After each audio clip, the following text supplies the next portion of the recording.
Hey, it's Jeff. I haven't touched the ADD. Hell, I got a lot of it. Listen, here's the point. The news of the day. August 1st, 2022. Go. This fucking moron spends $100,000 on Diablo Immortal. I don't know what to tell you. One of two things going on. There is a psychological condition where winning becomes everything, even at the expense of becoming the kind of person that you need to be to consistently win. This guy may be suffering from that, or he may be trying to build a YouTube channel and going, you know what, I can spend 100 grand, look like a fucking moron, but get a lot of news and get a lot of hits on my site, which he's not really getting that many right now. And in doing that, maybe that's a much better investment of his money to build a career versus going to college and spending 150K plus loans and all that shit. I have no idea. He's a fucking moron. $100,000. How many fucking kids could eat on $100,000? Fucking idiot. Here he is. Look at him. Maybe he's the nicest guy in the world, but what a fucking moron. His videos get what mine get. And trust me, I ain't spent $100,000. Idiot. Look at him.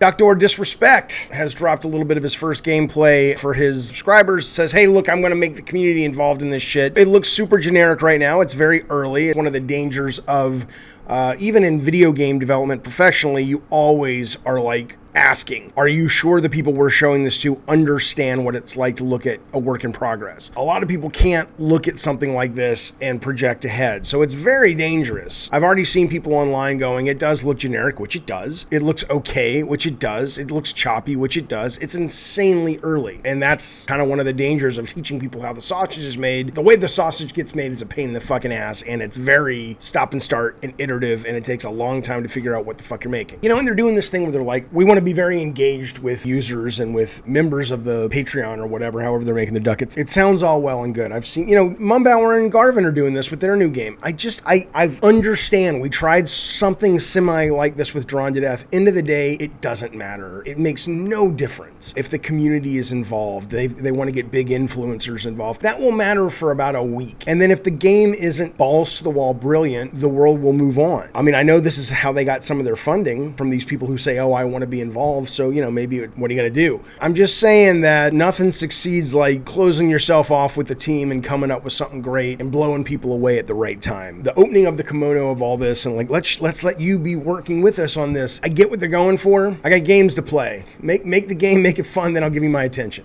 But hey, to their credit, it looks solid. It looks like a solid shooter. Where else would it be at this point? I mean, did you see what fucking God of War looked like back at the beginning? And Phil Harrison had enough awareness to go greenlight that, right? Look at it. Look at it. It's like fucking made of Play-Doh and shit. Bungie says, hey, look, we're reducing communication with players because there's real threats coming at the staff from these fucking crazy game motherfuckers. Good. Good. It should only be social media people. This idea that the team, again, stop it. Unless you want to deal with the shit, fucking stop it. You want to be in the public eye? That's great. Get a YouTube channel. But don't fucking advertise yourself as a member of the team and then complain when people give you shit. So Bungie's doing it right. They're like, fuck it, we're pulling back. We're pulling up stakes. We're pulling back. We'll communicate with you. But we're not pals because you guys are assholes. Not all of them. Not most of them. But come on. They're getting death threats for a fucking video game. Fuck you, you morons. Fucking gamers. I don't know if I love gamers. I'm a gamer. I love gaming. But I don't like assholes. And I know 99.9% of these threats aren't real. Who would actually make a threat if you're actually going to do it? You're just going to do it. Like I was talking to Adam Sessler the other day. Do you think Lee Harvey Oswald picked up the phone and said, hey, I'm coming for Kennedy? He didn't do that. I mean, it would have been the FBI that called and said, on Colin Moriarty's great show, Sacred Symbols, they talked about a new Tomb Raider possibly having older Lara Croft, and she's leading a bunch of younger Tomb Raiders. She also may be having a relationship with a lady in the game, like a sexual romantic relationship with a lady in the game. It's crazy, really, because Lara Croft was big and remains semi-big because of her iconography. Sexy female Indiana Jones. That was it.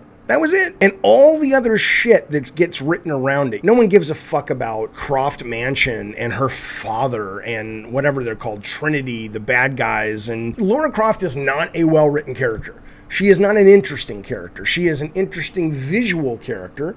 She is an interesting broad stroke idea of a character. But in this world of single-player narrative AAA, this idea that one of the appeals of Lara Croft is let's keep going with her story and find... Nobody cares.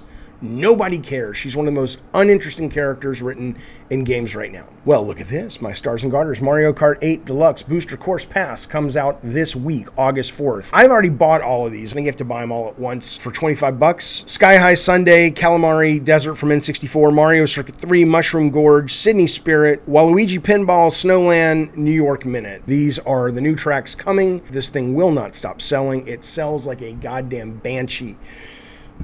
I don't know if they sell things. Hello. Welcome to the Banshees. Welcome to our store. We're Banshees.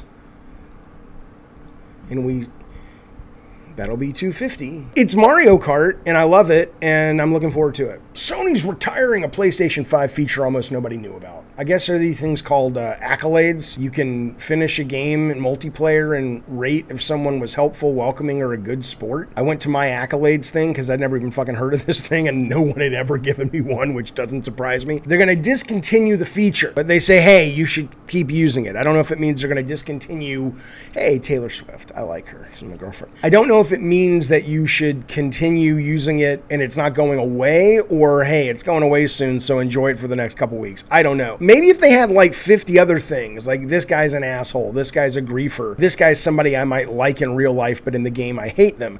I liked her voice. I think I want to go on a date with her. I mean, something, I'm not even joking about it. I mean, something more interesting. I don't know, or maybe, I don't fucking know. The only other way to do it is at the end it comes up, it says, hey, if you give a bunch of accolades, you get a trophy. It's stupid. EVO, the fighting game competition that now Sony owns a piece of, is coming up this week. Sony is planning a lot of coverage of it, which I think is going to be exciting. The games at EVO this session are Street Fighter V, Guilty Gear Strive, Mortal Kombat 11 Ultimate, Tekken 7, King of Fighters, what is that? 15. Melty Blood Type Lumina. Never fucking heard of that in my goddamn life. Dragon Ball Fighter Z, Grand Blue Fantasy Versus, and Skullgirls Second Encore. Obviously, the notable missing link is Smash Bros. Nintendo's like, fuck you, we're out. I don't know if that had anything to do with Sony owning it or owning part of it or not. But what's cool is Sony says, hey, tune in all weekend long. We're going to have the EVO Lounge live show. That's going to be on YouTube and Twitch. They're going to have coverage, obviously, of all the big matches, interviews with players, reveals from developers and publishers like Arc System Works, Warner Brothers Games, Capcom, SNK, Bandai Namco. I wonder, they're going to be asked this week about multiverses. Like, where's multiverses, right? That's the problem with multiverses.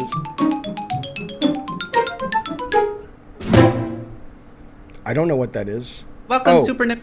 Oh, they got to be asking about multiverses. I'm sure that's coming. They also say that viewers are going to be treated to the latest news for our favorite games and a few sneak peeks of what's ahead. So I will be tuning in on and off to that. Speaking of fighting games, look at this. Riot Games, you know they're working on a fighting game called Project L. They announced a new character today. I don't know enough about the world of Project L, but I know it looks really fucking good. Beautiful fucking looking game so far. But what's really interesting to me is they finally came out today and said, fuck it, it's going to be free to play. This is from The Verge. I'll just read you the paragraph. The news that Project L will be free to play is notable but not surprising. Riot smash hit League of Legends and Valorant have each been free to play from the beginning, but the early popularity of WB's free to play multiverses shows there's an appetite for big budget fighting games that are free, and if Riot can bring League and fighting game fans to Project L when they release, the studio could have a big hit. Listen to me. There ain't no goddamn doubt. There ain't no goddamn doubt. The minute you go free, it's a matter of time before Mortal Kombat 11 or 12 or 13 or whatever goes free. If Multiverses has legs, and it looks like it might, powers to be at Warner Brothers going to see all the ducats they're making and go, what are we doing? Yeah, Mortal Kombat 11 sold about 10 to 12 million copies. That's great. But oh my fucking God, you know what we're making per day in Multiverses? Once you open the floodgates and this shit is free,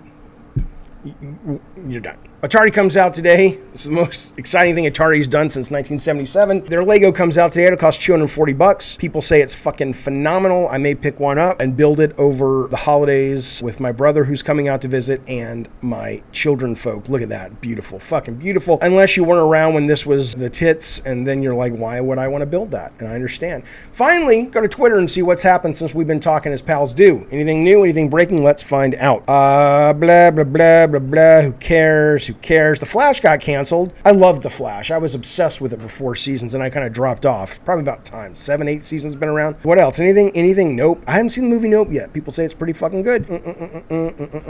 I think we're kind of done, fellas. So listen, here's the deal. I'll be back very soon today with a live Gabbing and Games where we talk about, deeper things. We're going to talk about Phil Spencer saying, hey, I'd rather be playing God of War. We're going to talk about a tweet from a video game female producer talking about how shitty the industry is. And of course, we'll be talking about Sony, Microsoft, Brazil, and the FTC, not even the FTC, the Brazil's version of the FTC, where they're trying to figure out, should they protest the merger between Microsoft and Activision, and what Sony said, which is basically, please don't do that, because that'll hurt us. We're going to talk about Gotham Knights' first 15 minutes of gameplay. I'll give you my theory on what it's going to get at Metacritic. I can tell. I'm very good at this. 15 minutes, I'll tell you exactly what it's going to get, and we're going to talk a little bit about Grand Theft Auto and a few other things. That'll be live later today, but in the meantime, there's the news you need without any of the fucking fluff.